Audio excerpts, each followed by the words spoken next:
نحمده ونصلي على رسوله الكريم اما بعد فاعوذ بالله من الشيطان الرجيم بسم الله الرحمن الرحيم رب اشرح لي صدري ويسر لي امري واحلل عقدة من لساني يفقهوا قولي۔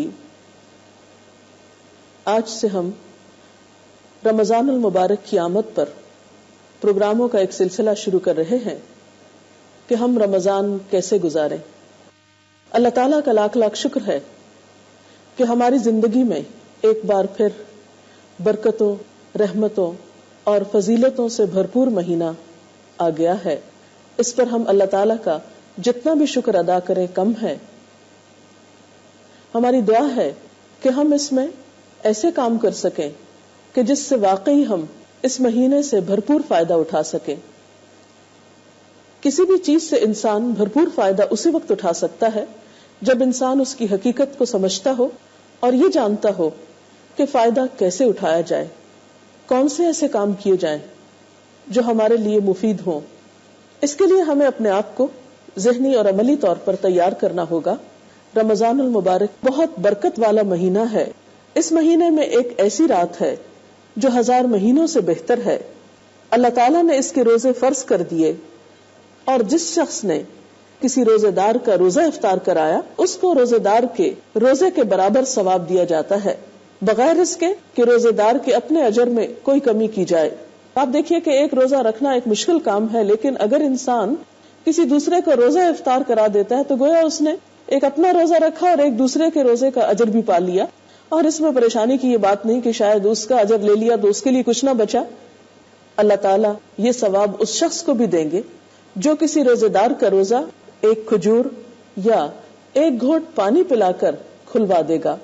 اب دیکھیے کہ اس سے ہم سب کو ایک اندازہ ہو جاتا ہے کہ اس مہینے میں ہم کس کس کام کے ذریعے، کن کن نیکیوں کے ذریعے اللہ تعالیٰ کا قرب حاصل کر سکتے ہیں، اور اس مہینے کے دنوں سے اور لمحوں سے بے پناہ فائدہ اٹھا سکتے ہیں۔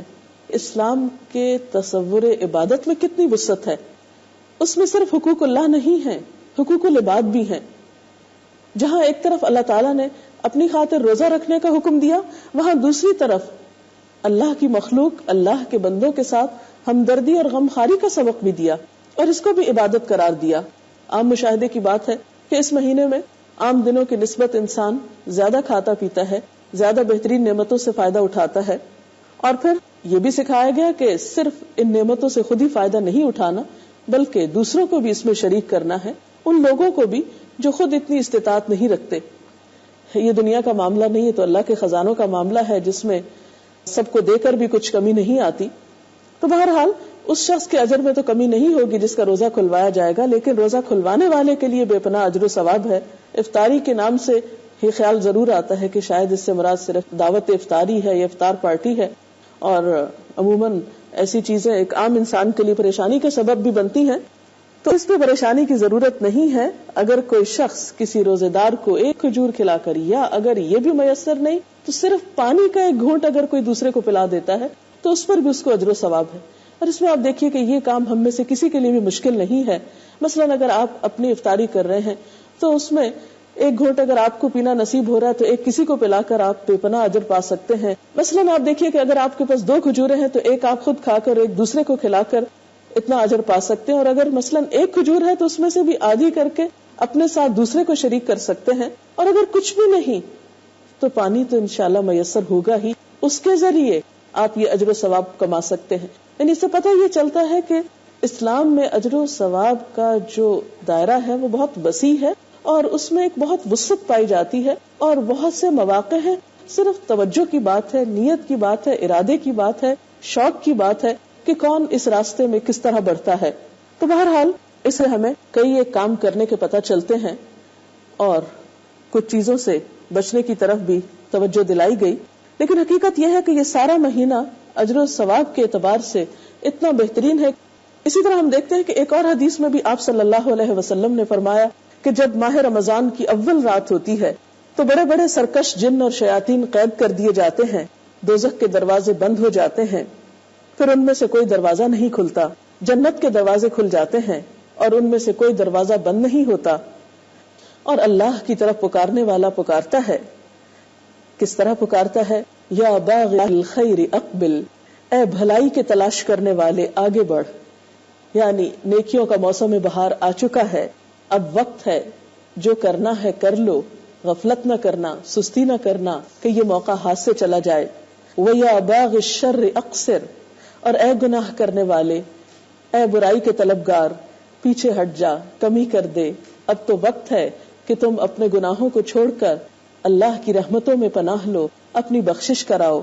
وَلِلَّهِ اُتَقَاءُ مِنَ النَّارِ وَذَلِكَ كُلُّ لَيْلَةٍ، اور اللہ تعالیٰ بہت سے لوگوں کو دوزخ سے آزاد کرتے ہیں، یعنی ہر رات میں، اور یہ معاملہ ہر رات ہوتا ہے. یعنی ان ساری رحمتوں کے باوجود اگر کوئی شخص اس مہینے کی برکت اور رحمت سے فائدہ نہ اٹھا سکے تو پھر وہ خود ہی محروم ہے. لہٰذا ہم سب کو اس بات کی کوشش کرنی چاہیے کہ ہم اس مہینے کے اجر و ثواب سے پورا فائدہ اٹھا سکیں. جن نیکی کے کاموں کی طرف ہمیں متوجہ کیا گیا ہے ان سب کو ہم اپنے ذہن میں پھر سے تازہ کر لیں. مثلاً روزہ رکھنا، رات کی تراویح، دوسروں کا خیال، ہمدردی، صبر سے کام لینا، نیکیوں کی طرف دوڑ کر جانا اور برائیوں سے بچنے کی کوشش کرنا، اور یہ سارے کام اللہ کی رضا اور خوشنودی کے لیے کرنا. تو اللہ تعالیٰ سے دعا ہے کہ یہ مہینہ ہمارے لیے ایسا مہینہ ثابت ہو کہ جس میں واقعی ہم اللہ تعالیٰ کے محبوب بندوں میں شامل ہوں، وہ ہم سے راضی ہو جائے اور ہم بہترین طریقے سے اس مہینے کو گزار سکیں. اگر آپ میں سے کوئی سوال کرنا چاہے آج کی گفتگو سے متعلق تو آپ سوال کیجیے. السلام علیکم. حدیث میں آتا ہے کہ رمضان میں شیطان قید کر دیا جاتا ہے، تو اس کے باوجود رمضان میں اتنی برائیاں کیوں ہوتی ہیں؟ ان کا سوال یہ ہے کہ جیسے کہ حدیث میں آتا ہے کہ رمضان میں شیطان قید کر دیے جاتے ہیں، اس کے باوجود برے عمل کیوں کیے جاتے ہیں؟ تو بات یہ ہے کہ حدیث کے الفاظ کچھ یوں ہے کہ صفدت الشیاطین ومردت الجن، کہ بڑے بڑے سرکش جن اور شیطان قید کیے جاتے ہیں. لیکن جیسا کہ آپ جانتے ہیں کہ شیطان صرف جنوں میں سے نہیں ہوتے، انسانوں میں سے بھی ہوتے ہیں. من الجنۃ والناس. اگر جن شیاطین قید کر لیے جاتے ہیں تو انسانوں کے اندر وہی صفات جو ہیں وہ رمضان کے آنے سے ایک دم ختم نہیں ہو جاتی. رمضان تو آتا ہی اس لیے ہے کہ انسان اپنی ایسی شیطانی عادات اور صفات کو اپنے سے دور کر سکے اور اپنے سے نکال سکے. تو اس لیے یہ سمجھنا کہ ان شیطانوں کے قید ہونے کی وجہ سے ہم یکایک نیک ہو جائیں گے یا خود بخود کچھ ہو جائے گا، ایسا معنی نہیں ہے. اس سے مراد یہ نہیں ہے. اس سے مراد یہ ہے کہ نیکی کی ایک عام فضا انسانوں کو دی جاتی ہے، ایک موقع عطا کیا جاتا ہے جس سے وہ برائیوں سے آسانی سے بچ سکتے ہیں اور نیکیوں کو زیادہ آسانی سے اختیار کر سکتے ہیں. کوئی اور سوال ہو تو؟ رمضان برکتوں والا مہینہ ہے اور اس مہینے میں ہم اللہ تعالیٰ کا شکر کیسے ادا کریں؟ اس میں کوئی شک نہیں کہ رمضان برکتوں اور رحمتوں والا مہینہ ہے اور یہ اللہ تعالیٰ کا ایک خاص انعام ہے. اس کا فضل ہے کہ اس نے ہمیں ایک ایک نیکی کا کئی گنا زیادہ اجر و ثواب بتایا ہے اس مہینے میں کرنے کا. تو ہمارا بھی فرض بنتا ہے کہ ہم اس سے فائدہ اٹھائیں. تو نعمت کا شکرانہ ادا کرنا جو ہے وہ بہت ضروری ہے، اور شکر ادا کرنے کا بہترین طریقہ یہ ہے کہ ہم بھی ان کاموں کی کثرت کریں جو اللہ تعالیٰ کے پسندیدہ ہیں.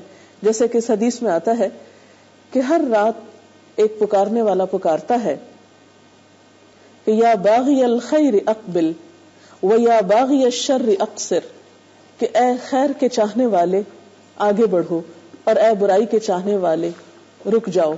تو یہی شکرانہ ہے کہ ہم اس پکار کو سنیں اور وہ کام کریں جس سے ہماری نیکیوں میں اضافہ ہو اور برائیوں سے ہم بچ سکیں.